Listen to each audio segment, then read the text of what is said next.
then that creates a sense of fearing, not wanting to experience that heartbreak. And for other people, it's heartbreak from maybe a parent or a sibling or something that happened. But it goes back to our innocence. Like, what took away our innocence in love? I am in a constant flux of feeling love, then fear. How do I follow my heart and know that I'm doing the right thing? I think there's some undertones to some of the other previous questions that were asked too. And it is all about love versus fear.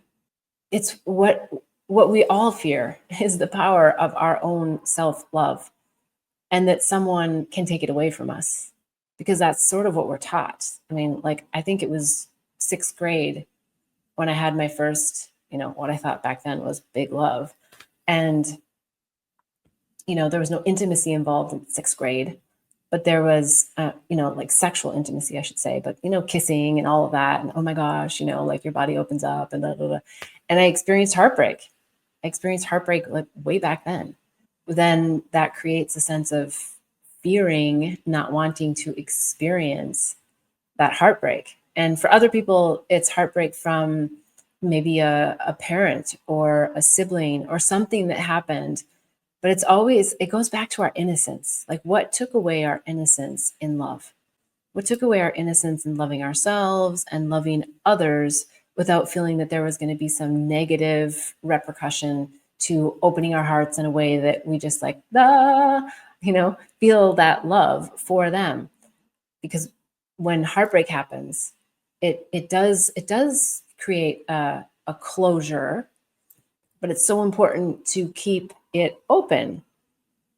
If we don't open and we close, we just shove it all in and shove it all down. And every heartbreak adds another level of pain and suffering.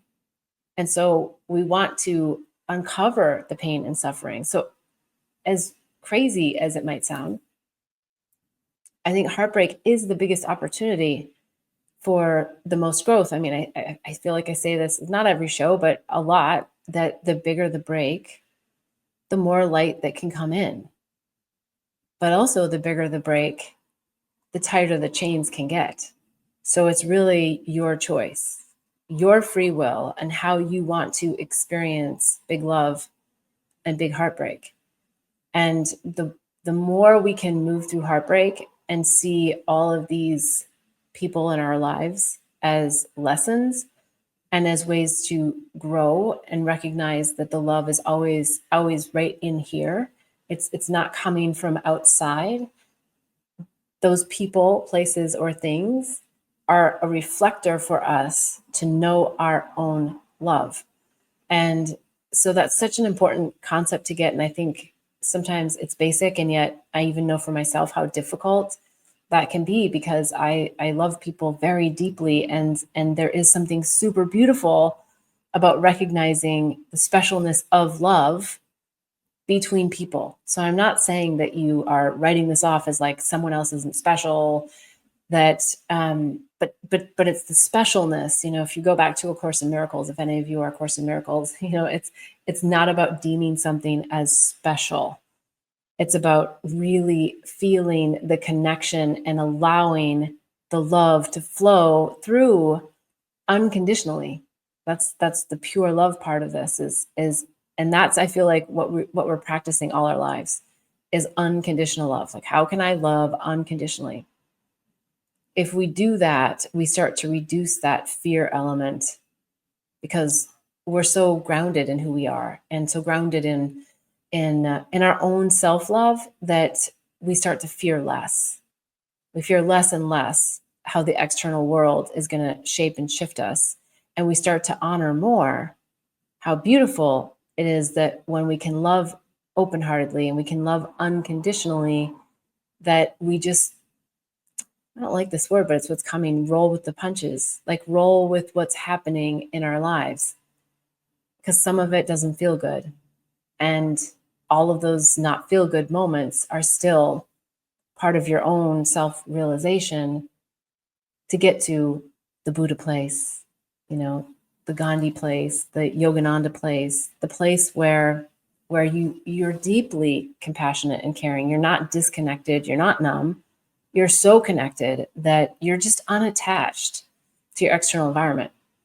Hey, look, not all of us are going to get there in a lifetime. It takes many, many lifetimes to get to this level of compassion without attachment. The fear can be really real. I would just offer to you to not anchor into the vibration of the fear and to really feel whatever it is that you're being asked to feel through this relationship. And it's ultimately the relationship with yourself. So important. I so love that you're here with me each week, Sundays, 11 a.m. Pacific time. You can go to bethbell.me. You can do your state of the heart assessment and get the 5 steps to healing your heart back to wholeness. Many of you may be in wholeness, but there's always things that come along that break our heart. People, places, things, situations. So it's important to be able to get ourselves back to that blissfully neutral state and to continue to build our spiritual toolbox so that we can get through all of what life is offering us, especially right now with all the chaos that's happening. And there's the Awakening and Healing Handbook. There's lots of different modalities that I list in there that can help you really break through some of these themes that you have in your life that you no longer want. There's also the Psychedelics Resource Guide. So if anything I said about San Pedro or ceremonies in general, medicine ceremonies, spiritual medicine ceremonies, there's some really great insights in there. And I think some things that'll help guide you, especially if it's your first time wanting to go in, or maybe you've done several. I think you're still going to find some really juicy nuggets in the Psychedelics Resource Guide. And then, of course, the Herpes Handbook. That's something that can help you if you, not necessarily that you have herpes, but you may know someone who has had a situation, who has had this virus shame, and that's really trying to work through it. Please don't hesitate to share the handbook. It's been really helpful for a lot of people. I can't wait to see you again next week, 11 a.m. Pacific time. And until then, wishing you much bliss and love on the journey. Namaste.